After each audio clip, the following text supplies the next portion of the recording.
जय हिंद फ्रेंड्स, कैसे हैं आप सब। तो आज हम बात करेंगे कि जो भारत का अपना पहला स्पाई सैटेलाइट है उसे एक प्राइवेट कंपनी के द्वारा तैयार किया गया है। यहाँ इसे जो है टाटा एडवांस सिस्टम लिमिटेड ने तैयार किया हुआ है और ये जो है एलन मस्क की कंपनी स्पेस एक्स की सहायता से जो है लॉन्च किया जाएगा। तो देखिए, हमें जो है अपने जो पड़ोसी देश हैं, विशेष रूप से चीन के को दृष्टिकोण में रखते हुए ऐसा कार्य करना पड़ा और अच्छा भी हुआ, क्योंकि ये एक ना एक दिन इस कार्य को हमें पूर्ण ही करना था। देखिए, एक जासूसी उपग्रह जो है वो हमारे लिए कई प्रकार से सहायता कर सकता है। सर्वप्रथम तो ये विभिन्न प्रकार की जो सूचनाएं होती हैं उन्हें हमें प्रदान करेगा। इसके अतिरिक्त जो है, चूंकि ये के यू बैंड का होगा तो इससे जो है यदि मौसम खराब भी होगा तो भी जो है ये हमें सूचनाएं प्रदान कर सकता है आसानी से। तो चीन ने जासूसी उपग्रहों का एक नेटवर्क बनाने में काफ़ी ज़्यादा जो है प्रगति की है। वहीं पर जो है रिकनेक्शन और निगरानी के लिए उपयोग में किए जाने वाले उपग्रहों को जो है स्पाई सेट कहते हैं। तो चीन जो है वो उसके पास बहुत सारे स्पाई सेट हैं और यूनाइटेड स्टेट के बाद वो इस समय दुनिया में दूसरे नंबर पर आ गया है सैटेलाइट के मामले में। तो जैसा कि पिछले कुछ दशकों से दोनों देशों के बीच, मतलब भारत और चाइना के बीच जो है संबंध काफ़ी ज़्यादा तनावपूर्ण थे, आपने देखा है कि तब से जो है हमारे संबंध जो है सुधर नहीं रहे हैं। चूँकि भारत तो सुधरना चाहता है लेकिन चीन की ओर से कोई ऐसी प्रतिक्रिया नहीं आती। वो सिर्फ बोलता ही है, बाकी कुछ करता नहीं है। जब उसके ऊपर हम विभिन्न प्रकार के सामान आयात पर प्रतिबंध लगा देते हैं तभी वो कुछ आकर बोलता है कि जो है हम भारत के साथ अच्छे संबंध चाहते हैं, लेकिन वो अपनी स्थिति ठीक नहीं करना चाहता है। तो भारत ने अपने देश के लिए सैन्य ग्रेड जासूसी उपग्रह बनाने के लिए जो है प्राइवेट प्लेयर्स को जो है शामिल किया है। यहाँ अप्रैल में टाटा एडवांस सिस्टम लिमिटेड द्वारा जो है निर्मित इस सीरीज का पहला उपग्रह लॉन्च करने के लिए तैयार हो गया है। बहुत जल्द जो है ये जो तैयार हो गया है और वहाँ पे जो है फ्लोरिडा में स्पेस एक्स के सेंटर के पास भेज दिया जाएगा। यह भारत के लिए एक महत्वपूर्ण विकास है जो अंतरिक्ष क्षेत्र में अपनी बढ़ती जरूरतों को पूरा करने के लिए अपने निजी उद्योग की क्षमता का दोहन किया जाएगा। यहाँ इससे एक सबसे बड़ी जो उपलब्धि होगी वो यह होगी कि यदि हम कभी आवश्यकता पड़ती है और हमारा जो स्पेस मतलब इसरो है वो किसी प्रकार के सेटेलाइट या डीआरडीओ जो है किसी प्रकार के सेटेलाइट में जो ये सभी कंपनियां जो है सहायता करती रहती हैं।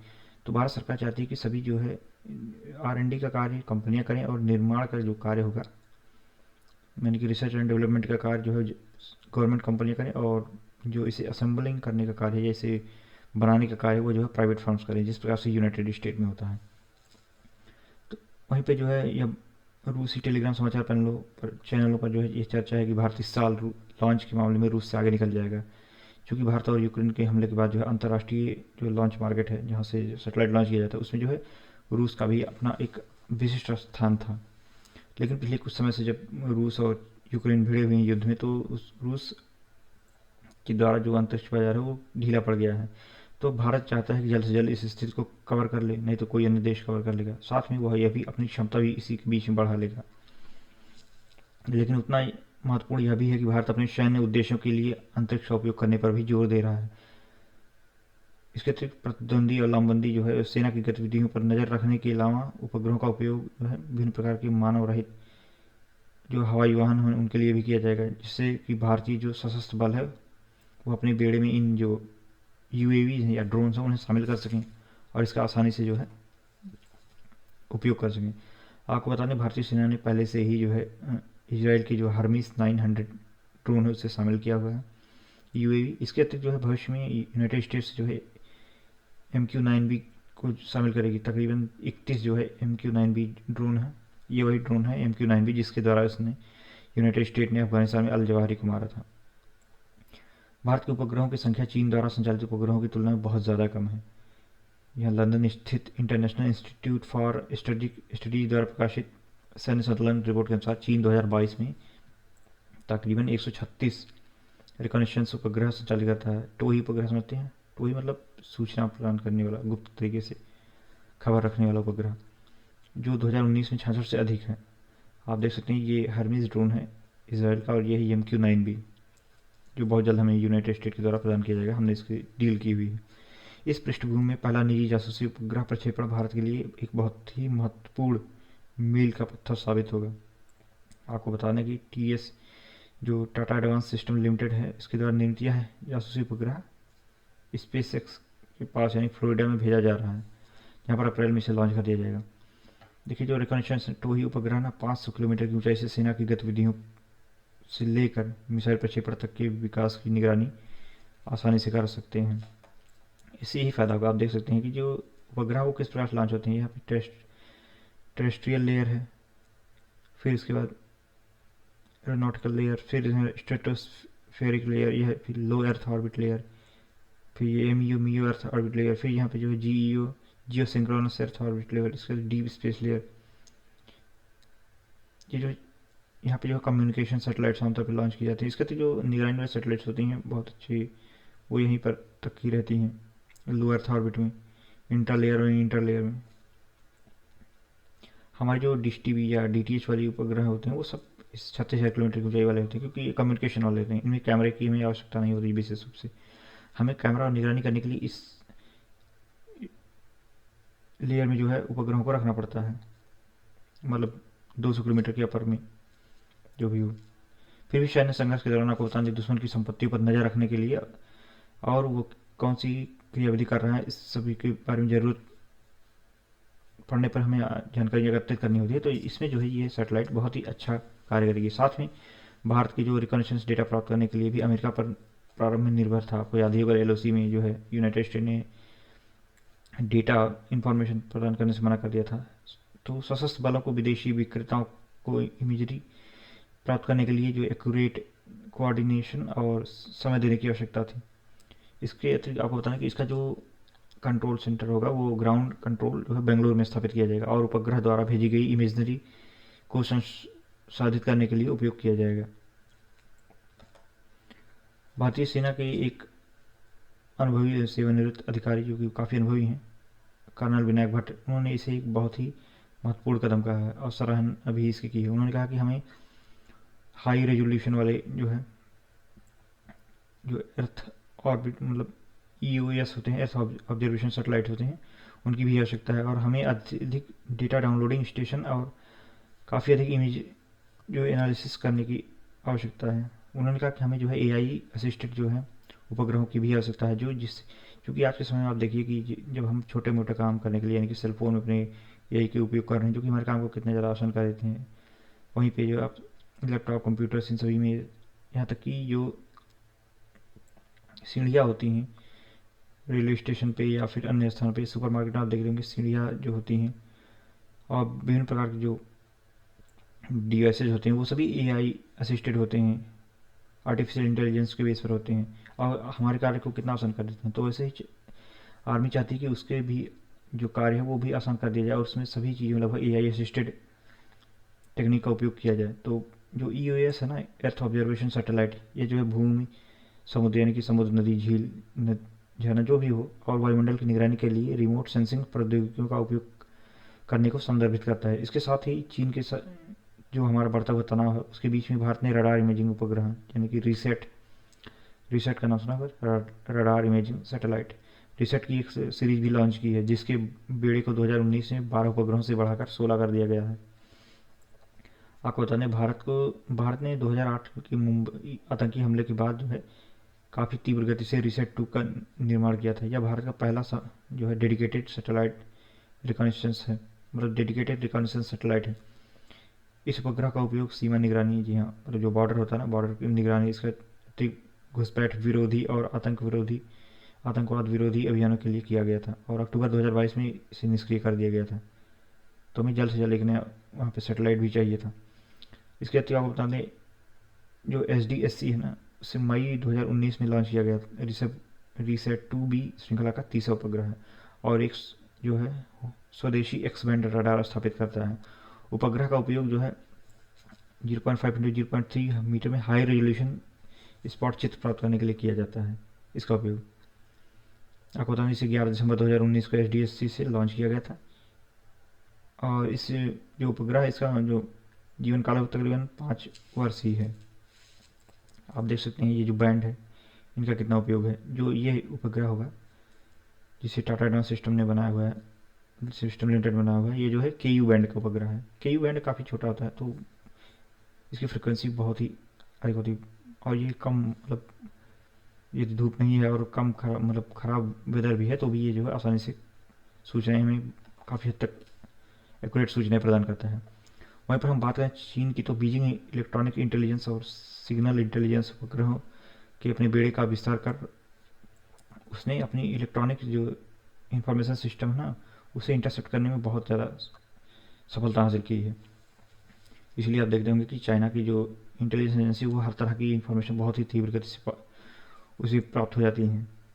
किस तरीके से उसने जो है यूनाइटेड स्टेट की F-35 में जासूसी करके, जो F-35 जो उसका फाइटर एयरक्राफ्ट था, उसके बारे में जासूसी करके उसकी जो काफ़ी ज़्यादा डिटेल्स जो है चाइना ने चुरा लिया था। ये सभी इन्हीं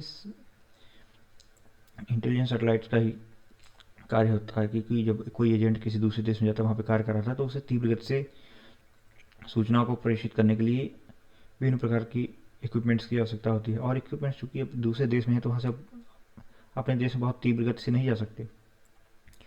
तो ऐसे में जो है इंफॉर्मेशन का आदान प्रदान करने के लिए हमें सैटेलाइट पर निर्भर ही होना पड़ता है। तो वही स्थिति है। अक्टूबर 2023 में जारी अमेरिकी रक्षा विभाग की रिपोर्ट में बताया गया है कि पीपल लिबरेशन आर्मी की खुफिया निगरानी और टोही उपग्रह दुनिया भर में, विशेष रूप से इंडो पैसिफिक क्षेत्र में अमेरिका और उसके सहयोगी बलों की निगरानी, ट्रैकिंग, मतलब जो निगरानी होती है, ट्रैकिंग और उनकी टारगेटिंग, इन सभी का समर्थन कर रहे हैं। मतलब जो चाइना चाहता है कि वो हर जगह पे अपनी जो है पकड़ बनाए रखे। भारत के प्रमुख खुफिया जानकारी एकत्र करने वाले उपग्रह जो हैं, उन्होंने पिछले कई बार जो है ऐसा देखा है कि जो चीन के कब्जे वाला भाग है तिब्बत, उस पर जो है PLA की जो जितनी कार्रवाई उस पर बहुत अच्छी नज़र बना के रखा हुआ है। और ये भारत की जो है उपग्रह थे। इसके अतिरिक्त भारत के पास 2019 में लॉन्च किया गया एक एलिन भी है। एलिन मतलब सुनते हैं, इलेक्ट्रॉनिक इंटेलिजेंस जो सैटेलाइट है वो भी है, जिसने अरुणाचल प्रदेश के पास तिब्बत में PLA की स्थिति के ऊपर नज़र रखा हुआ है। वहीं पर आपको बता दें, इसरो ने अमेरिका में, लिथुआनिया, स्पेन और स्विट्जरलैंड के साथ जो है एमीसैट सहित 29 उपग्रह लॉन्च किए थे। यह पहली बार था जब भारतीय अंतरिक्ष एजेंसी ने इन उपग्रहों को 3 अलग अलग कक्षाओं में एक साथ लॉन्च किया था। तो आपको बताएं, जो मतलब एमीसैट था ना, एमीसैट उपग्रह में DRDO का एलिन जो इलेक्ट्रॉनिक इंटेलिजेंस पैकेज कौटिल्य था, वह जो है इलेक्ट्रोमैग्नेटिक स्पेक्ट्रम को मापने और जमीन और नौसेना दोनों में रडार जो उत्सर्जित करते हैं उनका जो डेटा पढ़ने के लिए किया गया था, कि जो है रडार से जो रेडिएशन होगा उसे जो है ये उचित प्रकार से पढ़ेंगे और उसके जो है जो एनालाइज करेंगे। अब आप देख सकते हैं KU बैंड क्या है। KU बैंड उपग्रहों, जिन उपग्रहों में होता है, ये उपग्रह जो है खराब मौसम में भी विभिन्न इलाकों में आसानी से स्कैन कर सकते हैं, और इस उपग्रह की मिशन अवधि भी 5 साल है। वही लगभग है, बस ये जो है कितना भी खराब मौसम रहे उसमें जो है कार्य कर सकता है। वहीं पर reset 2B-R1 horn of Africa के जिबूती में जो है PLA ने अपनी, मतलब जो पीपल लिबरेशन आर्मी की नेवी है, मतलब चाइना की नेवी है, उनके बेस के जो उन्होंने एक नया बेस बनाया हुआ, उनके बेस के ऊपर से गुजरा था। और ये चाइनीज नेवी का पहला जो है विदेशी सैन्य अड्डा भी है। इसके अतिरिक्त एमीसैट ने जो है पाकिस्तानी नौसेना की आरामारा बेस, जिसे जिन्ना नेवल बेस कहते हैं, उसके पास से भी होकर गुजरा था। और ये भी पता लगा था कि उसके इस बेस में पनडुब्बी बर्थिंग सुविधाएं भी हैं, और कथित तौर पर हाल के वर्षों में चीनी पनडुब्बियों को भी वो रोकता है और आश्रय प्रदान करता है। तो भारतीय सेना के लिए यह एक अंतरिक्ष युग के समान है। भारत सरकार ने ये जो है पहली बार जो है किसी प्राइवेट कंपनी को एक स्पाइस सेट बनाने का अवसर प्रदान किया हुआ है, क्योंकि भारत सरकार यूनाइटेड स्टेट से काफ़ी ज़्यादा सी प्रेरणा लिया है। कि यूनाइटेड स्टेट में जिस प्रकार से बहुत सारे जो है यूनिवर्सिटी जो है रिसर्च करती हैं, और उसके बाद अपना रिसर्च डेटा जो है प्राइवेट कंपनी को दे देती हैं, और बाद में प्राइवेट कंपनियां जो है उस रिसर्च, मतलब उनके रिसर्च के आधार पे जो प्रोडक्ट का निर्माण करते हैं, यानी कि विभिन्न प्रकार के डिवाइसेज का निर्माण करते हैं, और ये उनके लिए काफ़ी ज़्यादा समय की बचत भी करता है और बहुत ज़्यादा फास्ट भी होता है। आप देखते होंगे प्राइवेट चीज़ें कितनी तीव्र गति से काम करती हैं, हमारे यहाँ बैंक में ही देख लीजिए। फिर भी भारतीय सशस्त्र बल है, उनको समर्पित उपग्रह नेटवर्क की महत्वाकांक्षा आखिरकार साकार हो रही है। 2023 में रक्षा मंत्रालय ने 1 करोड़ रुपए का समझौता किया था। आपको बता दें, जो GSAT-7B है, उसके विकास के लिए इसरो की वाणिज्यिक शाखा जो NSIL है, यानी कि न्यू स्पेस इंडिया लिमिटेड है, उसके साथ 2963 करोड़ रुपए का कॉन्ट्रैक्ट किया था। यह भारतीय सेना को एक जो डेडिकेटेड एडवांस कम्युनिकेशन सैटेलाइट से सुसज्जित करेगा। देखिए, GSAT-7 भारतीय सेना को जो है नेटवर्क सेंट्रिक वॉर में इंट्रा और इंटर जो कम्युनिकेशन है उसमें जो है उसके मैनेजमेंट में काफ़ी ज़्यादा जो है सहायता करेगा। वहीं पे जो इंडियन डीएसी है, डिफेंस एक्विजिशन काउंसिल है, उसने भी 2022 में बाय इंडियन मतलब स्वदेशी रूप से डिजाइन विकसित और निर्मित जो IDDAM श्रेणी के तहत GSAT-7B के लिए आवश्यकता की जो स्वीकृत थी AON उसे प्रदान किए हैं। तो इस प्रकार से समझ सकते हैं कि आने वाले समय में यदि इसी प्रकार से भारतीय सेना के लिए जो है उपग्रह की व्यवस्था की जाएगी तो हम इंटेलिजेंस गैदरिंग के मामले में बहुत ही एडवांस हो जाएंगे। वहीं पर ये जो स्थिति है काफ़ी ज़्यादा बेहतर भी होगी हमारे राष्ट्र के लिए, विभिन्न प्रकार के जो खतरे हैं उससे बच जाएंगे।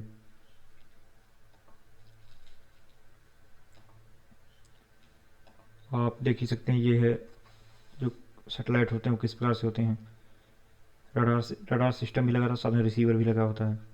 तो भारतीय सेना ने रूस यूक्रेन युद्ध में तैनात जो नेटवर्क सेंट्रिक वार, इसके अतिरिक्त जो स्टैंड एलोन साइबर, वहीं पे communication and electronic warfare system का जो है व्यापक प्रकार से अध्ययन किया। इसके बाद युद्ध क्षेत्र में तैनात बलों को अंदरूनी इलाके में तैनात उनके मुख्यालय से जोड़ने के लिए मजबूत और सुरक्षित सैटेलाइट कम्युनिकेशन स्थापित करने का भी प्रस्ताव रखा।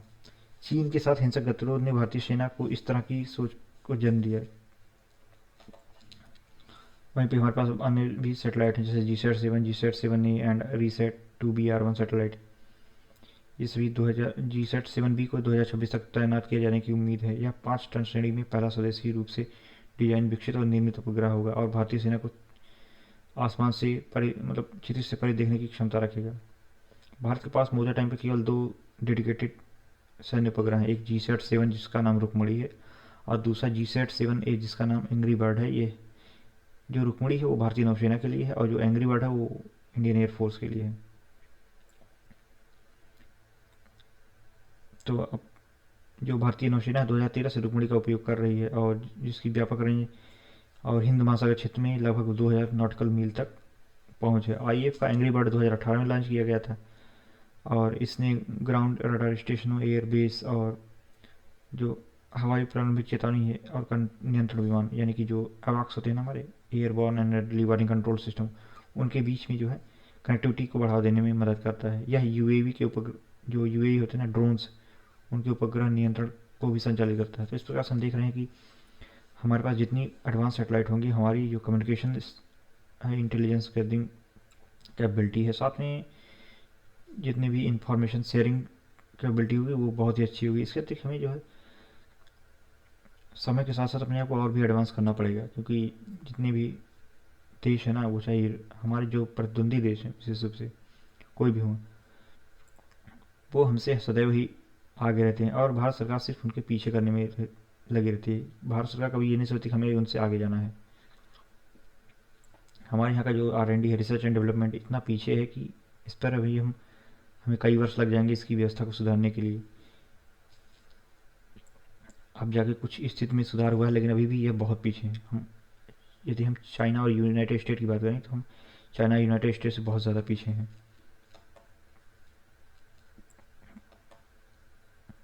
फिलहाल इतने ही रखेंगे और अगली बार में जो हम पुनः किसी नए इन्फॉर्मेशन के साथ आएंगे। जय हिंद।